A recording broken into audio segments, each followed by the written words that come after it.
মামনি, বলো বলো বলো। আজকে আমাদের লাঞ্চে কি আছে? লাঞ্চে আছে এই যে, এটা কি গো? স্কোয়ার স্কোয়ার মতো কি জিনিস এটা? বলছি বলছি এত তাড়া বুঝতে কিসের? পারছি না তো। একদম, আমি আগে প্লেটিং করে নিই তারপরে তো। এগুলো হচ্ছে মিষ্টির মতো লাগছে সন্দেশের মতো। না না, হ্যাঁ, এগুলো সিরিয়াসলি আমি বুঝতে এগুলো পারছি হচ্ছে না। ইডলি বানিয়েছি। হ্যাঁ, বাট ইডলি বানিয়েছি, বাট সেটা কিন্তু কি বলছো? একদম নতুন স্টাইলে। আর যেহেতু আমার ইডলি মেকার নেই, সেই কারণেই হচ্ছে গিয়ে আমি এটা কি? বাটিতে বানিয়েছি।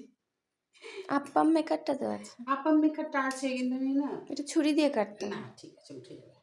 ঠিক। চলো, সবসময় বাহ, সবসময় তো আমরা গোল খাই ইডলি। এইটা তো এইটা ইডলির মতনই লাগছে হ্যাঁ, দেখতে ওটা না? তো ইডলি। হুম। আর হচ্ছে আজকে ভাবলাম চলো একটুখানি নতুন স্টাইলে করা যাক, তো সেই কারণেই বানিয়েছি। আর কীভাবে বানিয়েছি তোমাদেরকে ভিডিও তো অবশ্যই দেবো, ভিডিও এডিট করে আমি ছেড়ে দেবো।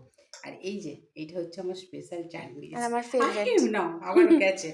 এটা হচ্ছে আমার স্পেশাল চাটনি, আর এটা হচ্ছে আমার মেয়ের খুব ফেভারিট।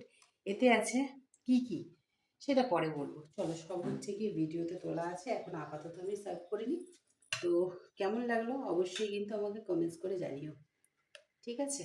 আর তোমরা কারা কারা ইডলি খেতে ভালোবাসো বলো। আজকে যেহেতু ভাবলাম গণেশ চতুর্থী, তো আজকে সেইভাবে তো রান্নাবান্না বুঝতেই পারছো মানে করলাম না। আর যেহেতু জন্মাষ্টমী গেল, সেক্ষেত্রে কী হলো, একটা বড়সড় একটা রান্না বান্না হয়েছিল। আজকে আর সব কিছু ইতি রাখলাম, অল্প দিয়ে ছোটো করে ফেললাম।